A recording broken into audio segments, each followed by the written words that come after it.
Now, let's get into Illinois in focus with some of the latest from Governor J.B. Pritzker, where he seems to be squaring off with mayors over a possible deal with the Chicago Bears, the state's budget, and the governor's residential buildings plan. But first, the governor was noticeably absent from public events the past 2 weeks.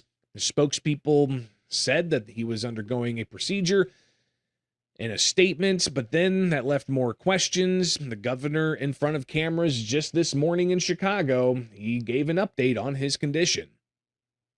First of all, I was in Springfield. I started to feel something that I thought might be related to the procedure, or that, might be, as a complication.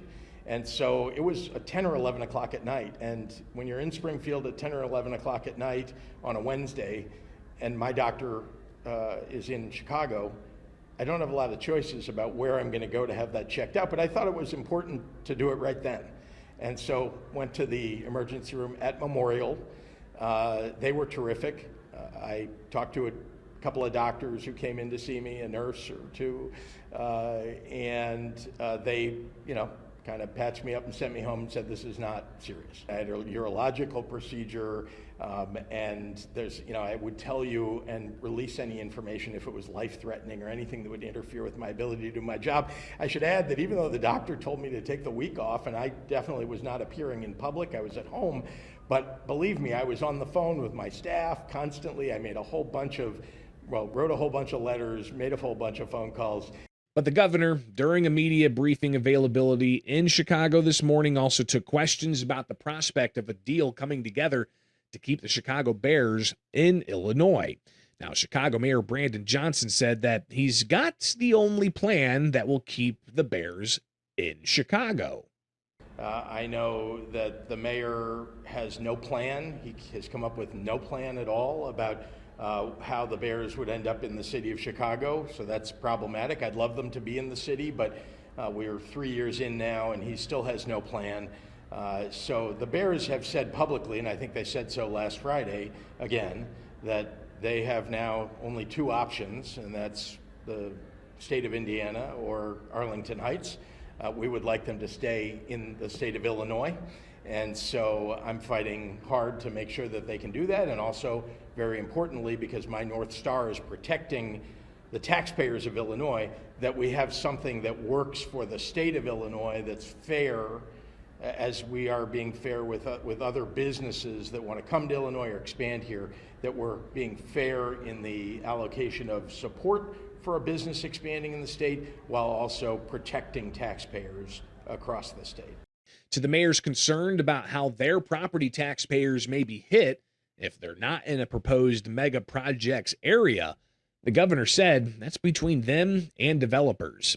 But Chicago Mayor Brandon Johnson also came down to Springfield the week before last, pushing for more local government distributive funds for cities. That is 10% of the income tax the state brings in. The local government distributive fund being part of a deal done decades ago to keep local governments from implementing their own income tax on top of a state income tax on top of a federal income tax, in the promise that the state government would collect that income tax and give 10% of that money back to local jurisdictions. That has been chipped away at for years and sits about 6.5% to close to 7% back instead of the full 10%. So, Chicago Mayor Brandon Johnson, along with other cities' mayors, joining together to push back and say they need more of that local government distributive fund. The governor said the legislature's been meeting since January, and Chicago's mayors had plenty of time to approach the governor's office and legislators to get his priorities in front instead of waiting until the tail end of legislative session. The mayor has shown up every spring at the end of session to pronounce what he would like to see happen. And as you know, the budget gets put together starting in November.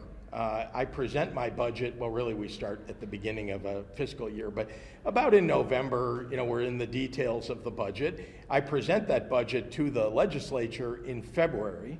So that seems like a good time period to come talk to the governor's office. Then there's February to May, there's all that time to come talk to the legislature, which has my budget in hand, or the governor's office. Again, We've seen almost nothing out of the mayoral administration here on that subject, or really any other. And so to show up in May and have a bunch of demands seems like late in the game, and it's unfortunate that's happened most years. Other mayors also sounded off on whether or not they should get more LGDF, and also looking at that mega projects deal. Now, local governments, they are pushing back on another proposal the governor has, and that's the Building Up Illinois Development's Housing Initiative, or the BUILD Plan. It's an extensive proposal that would make sweeping changes statewide aimed at increasing housing supply, reducing costs, and speeding up development.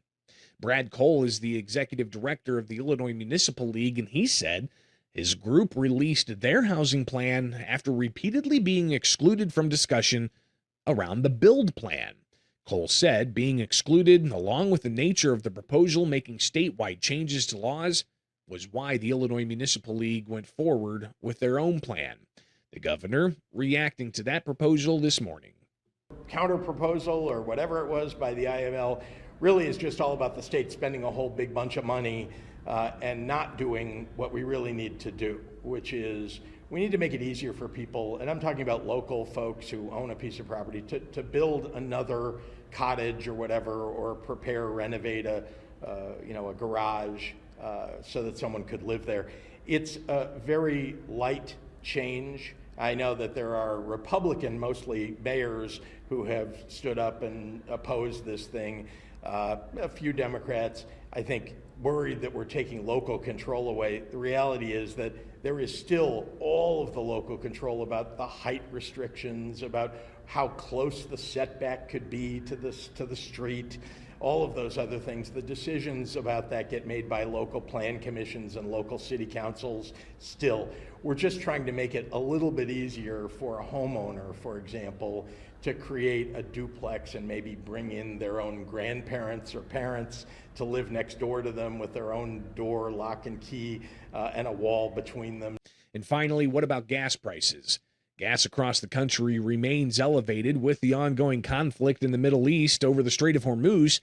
Pritzker, he said the best thing to do is to end the U.S. operations. He blamed the Trump administration for increased costs.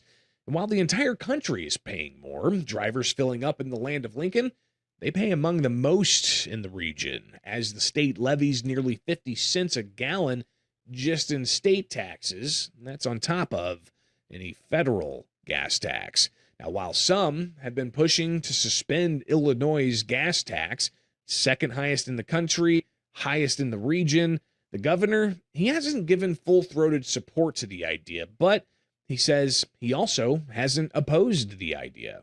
No, I haven't articulated opposition. I just have said that, when we do that, we have to be careful about the consideration of, very importantly, Illinois is in the center of the country, and we are a logistics and transportation hub. And when we stop investing in our roads and our bridges and our water ports and our airports, that's bad for our overall economy. So we have to weigh those things and measure. As you know, several years ago, we suspended the increase in the gas tax. That's something that I know is being considered by members of the General Assembly in general. But it has an effect on whether or not we can continue the work that needs to get done. So it's all in consideration, and there's another 2 weeks, which in the legislature in May is like a lifetime. Now, the legislature returns this week for the final 2 weeks of session, starting with the Illinois Senate this evening. They'll be rolling in at about 4 o'clock, get that per diem, and then they'll be heading off to events, and a full day of work expected tomorrow with afternoon committee hearings, and they're scheduled until May 31st, and that's the deadline to pass measures with simple majorities, including the state budget. Stay up to date with the latest happenings at the state capitol in Springfield with our team of reporters at thecentersquare.com. And be sure to subscribe to the Center Square Daily's newsletter to get these stories and more in your inbox only from thecentersquare.com.